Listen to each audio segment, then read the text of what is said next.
Hey guys, what's going on? So, I actually don't know what I'm going to be talking about in this video. Um, yeah, it's kind of an awkward pause at the beginning, I guess to be expected when you don't know what you're going to talk about. La la la la. I'm looking out at, I don't know, my front yard slash across the street, across the road. I don't know, it's not really a street. Anyways, I'm looking at all of this beautiful wild greenery, and it's so beautiful and so like vibrant, and it just makes me wonder, why is it that people are so hell-bent on destroying nature? What is it about it? Like, is it that it's scary and people are just like, oh, I don't want to mess with that, so I'm just gonna like get it away from me kind of thing? Like, for example, people's front lawns are so manicured. Why? Like, they're not even growing anything on it. It's just like grass that's cut like perfectly. And like, obviously, a lot of people do this. Like, my uncle is a landscaper. Like, he just mows lawns all day. Um, so what's up with that? Why is it that we are so determined to make nature comfortable for us and not comfortable for the things that live there? Like, a lot of this like grass is just like, it's toxic. Like, we shouldn't even be letting our animals sit on it, let alone our children or ourselves, or like be close to it. Even like when I was younger, my first dog, that I got as a birth present, which is kind of hilarious if you think about it. Can you imagine having a baby and then somebody gives you a puppy at the same time? Here you go. Ah, nice one. So, anyways, my first dog died from bowel cancer, and like, I don't have the absolute knowledge of this, but my feeling is that she was probably eating the grass in our yard that was sprayed with chemicals, and oh, bowel cancer. It's sad. It's really sad. So, I don't know, like, our yard right now, it's so overgrown. Like, if you saw my other video showing you like the tour of my yard, you can see like it's hectic, and honestly it's even more hectic since that video. Like, some of the like, I don't know what they're called, like pussy willows, but I don't think they're actually pussy willows, but they look like that, like fuzzy top.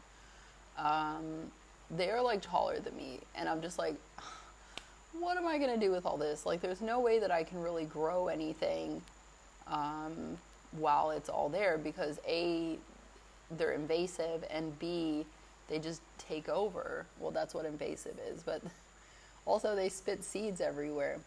So, anyways, I messaged someone to come and do some like weed whacking, just to like get it to a manageable level. Like, honestly, I'm not trying to like pull everything out so it's just dirt, because leaving the dirt exposed is terrible for the soil, the quality and health of the soil. So I'm not trying to do that. But I just want to be able to like grow some stuff without like stuff being like inundated with these weeds. Like, we have this basket that we brought, this giant basket that we were gonna grow stuff in, like sunflowers, like just pretty stuff. And these forking weeds have like taken over. Like, you can't even see the basket. And honestly, like, I don't know how to say how big this basket is, but it's not like a little basket. Like, it's I would say like it's like a, like, if you think of like a vat, like a big pot, it's bigger than that.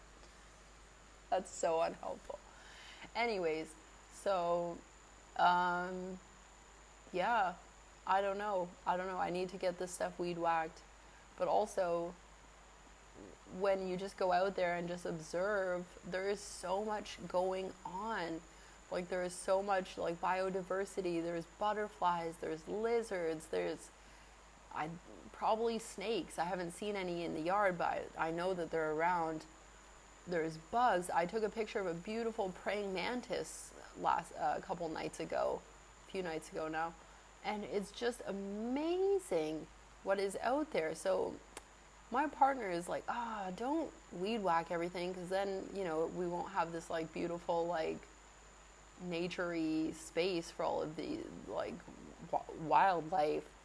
But also I'm like, dang, I just want to grow some, I'm just trying to grow some food, you know. So I don't know, it's kind of like a delicate balance, because yeah, some of these plants are like super invasive, like they just are like choking out everything.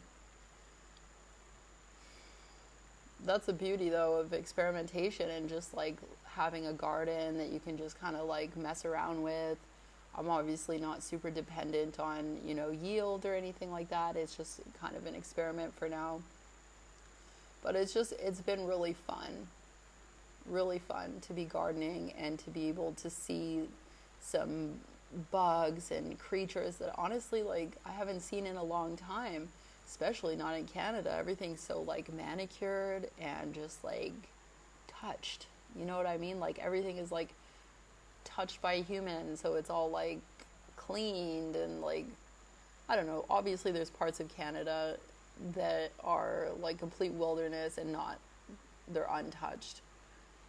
But getting there is like seemingly more and more difficult, you know, like it's not like, oh, I can just go 20 minutes and like see this stuff, whereas here in Cambodia where I am anyways, it's just it's wild. It's so wild. Like I took this bike ride yesterday back from this place that I went, like it's we'll call it a resort.